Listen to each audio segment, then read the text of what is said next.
Let's start with what I did here. Let's see. Beginning with this, this was actually a flat screen TV that I actually cover in Ultrasuede for critical listening because it's glass and glass bounces. Glass is your enemy in the listening room, basically.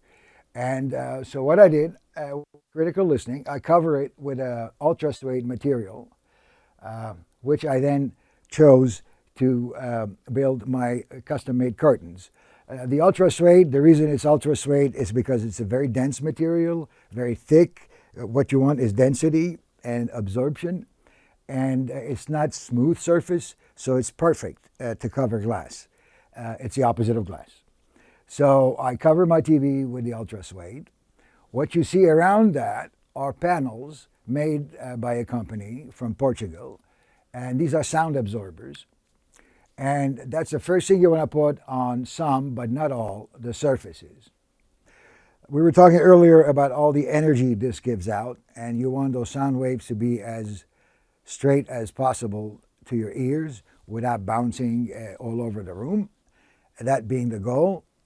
So you put sound absorption materials. They make them for low frequency, high frequency, and mid frequencies. And generally one panel for all kind of thing. It's up to you to decide what works for you. I went with a company from Portugal, I forget their name, but this is not expensive. This is not expensive. I think these panels will run about $40, $60 a piece. So it doesn't kill you. But here's the thing, there's a limit. In other words, you want to absorb some of that energy, but you don't want to kill it, because then you have dead sound, what's called a flat room. The thing is, the secret really is how much do you dampen the sound, because you don't want to over dampen, because then you have a dead room, and dead room where you don't feel the life of a music in a dead room. It's kind of hard to end up with a dead room in a private situation, because you have to stuff a lot of things on your surfaces to get to that point. It's almost difficult, actually, but that's what happens when you overdo it. So I have my panels. I positioned it. You definitely want the back wall to be smooth and not a reflective surface. It goes on to the ceiling. As you can see, it's not everywhere. It's by long patches. And the reason they're waved is to keep it smooth, literally. And so that's one. The other big thing is bass management in a room. And so what's well known is that corners are actual megaphones for bass. So what do we do to manage bass and organize it in a room to be tight? Is we deal with the corners. These are bass absorber panels. They basically take a corner and make it a smoother transition.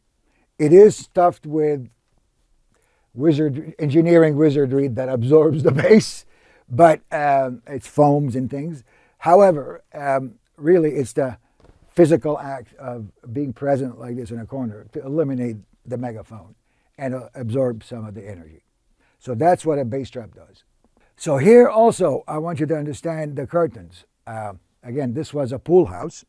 So curtains, what are they? They're made of Ultrasuede. It's actually 2 sheets of Ultrasuede, again, because of its density and weight. And in the middle, we stuffed it with Codel, which is a common material for acoustics. And so the sheets are quite heavy. The curtains are quite heavy and dense. That's what you want. And the other thing, if you notice, when the curtains are closed, look at how many ridges we have. These are intentional. Because we wanted to make sure to break up the sound frequencies. And this does it perfectly. It's a smooth surface. It's smooth but not regular. So the contrast is great to absorb the sound. So these are dense. And what I do, since it's a pool house, I open and close them as we are listening. In fact, here, we'll be closing these. so I don't lose anything from the pool house, and I get great sound. You see, it's all mechanized, easy, done. The other thing is the top. We purposely also made a very large panel. It is also stuffed with Cordell and Ultrasuede to continue the curtain end. That was an important element. And that's it, basically. This was the amount needed for this room, and it was not scientific. It was by listening. And it's live enough, but it doesn't bounce everywhere. That's what you want, is enough of a little bit that you hear after, but not a trail. So that's it, basically. You have audiophile level equipment. You now put it in a room that's not going to mess up the signal, literally, in this case, by keeping the music well sorted out for your ears. And that's really important, really important. You will listen longer and better with these surfaces covered.